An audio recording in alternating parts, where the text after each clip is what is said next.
Welcome back to the latest episode of This Guy's Thoughts. Always appreciate swinging by the channel, taking the time to check out a beer review.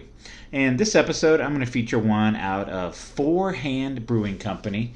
And Hands Brewing Company is located in St. Louis, Missouri. You can get a look at the artwork there while I ramble. This is one of them that I picked up on a trip to Illinois.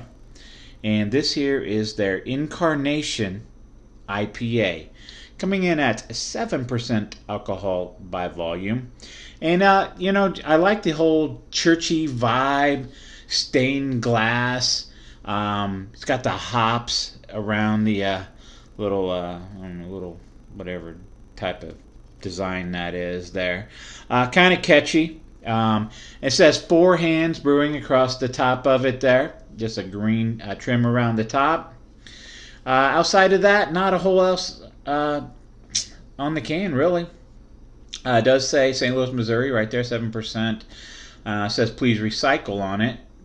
And again, Hands Brewing Company. I don't think I've had anything from Hands Brewing. At least I don't have anything recorded on Untapped or in my my beer app on the phone where I track everything at. So there should be a new one for me. It also says pairings on the side there. Pairings. Pairs well with spicy food and grilled beef. So if I had some spicy pickles or some peppers and threw on a burger, this should pair nicely with it. Perhaps a grilled steak or something like that. So I'm going to go ahead and stop rambling, crack this can open, and see what the heck it's all about. I just noticed right above the barcode there, it's got like a St. Louis skyline with the arch there. So that's pretty cool, really. Nice little touch, subtle touches to the can there, right? Oh, we got an explosion on this one here. All right, and we are back. So I wasn't expecting the explosion there, but due to the magic of editing, we're right back into the review. So where was I at? I was about to pour the beer, so got that nice explosion there. And let's see what we got, what we actually can produce here in the can or in the glass here. So we got a little bit, just a little bit of a head on top of this. Actually, just a lacing across the top. So really can't see my finger. It's got a nice haziness to it. I'll slide it up a little bit there. Decent haziness to it.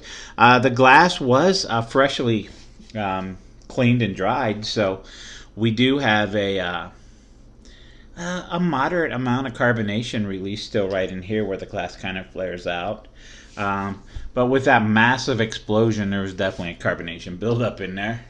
So, color-wise, we got just a golden color to it, light gold color to this here. Let me bust out the chart here and actually see what we got here.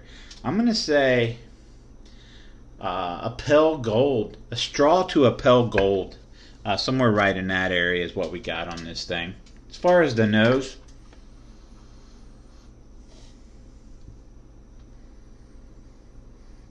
so it's got a nice, I don't want to say nice, it's got a danky, like a danky hoppiness to it.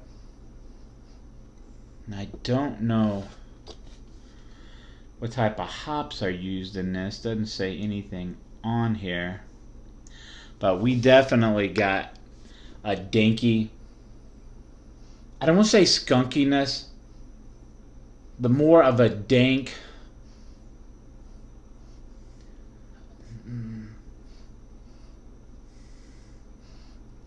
pininess to it, like a piney resin dankiness,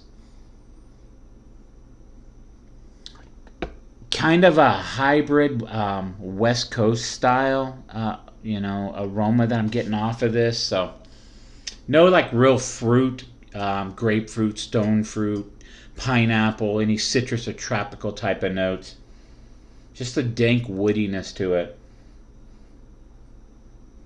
Maybe I'm going to leave it at dank woodiness, and I'm going to get a drink on this thing, see if anything else opens up.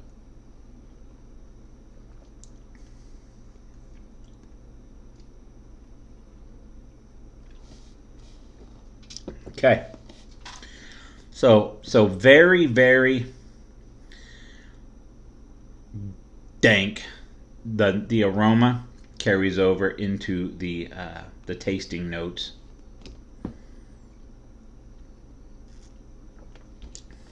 Dank woodiness.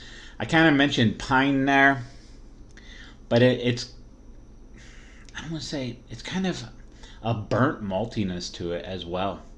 Not like a stout or a porter or something like that, but there's this burnt woodiness to it.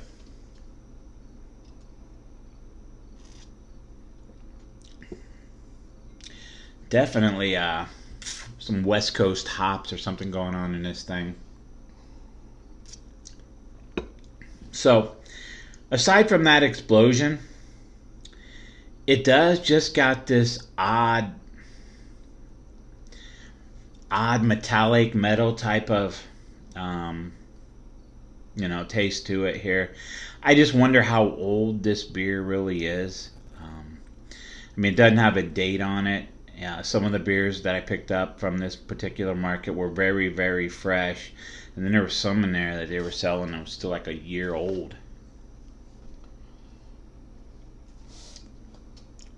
So it definitely has this aging. I don't say oxidizing or anything like that. But it's kind of leaning that way. So, far as scoring it, listen, really it's just danky, woody, almost a burnt woodiness to it. I'm not a huge fan of this particular can right here. I'm gonna say like 3.65 out of 5 is probably the best I can do. But overall, it's just not my thing. Perhaps a fresher can would be a different story. But it is what it is. They can't all be winners, can they? So anyhow, like, subscribe, comment, check out my other content. I'd appreciate all that. And like always, thanks for watching.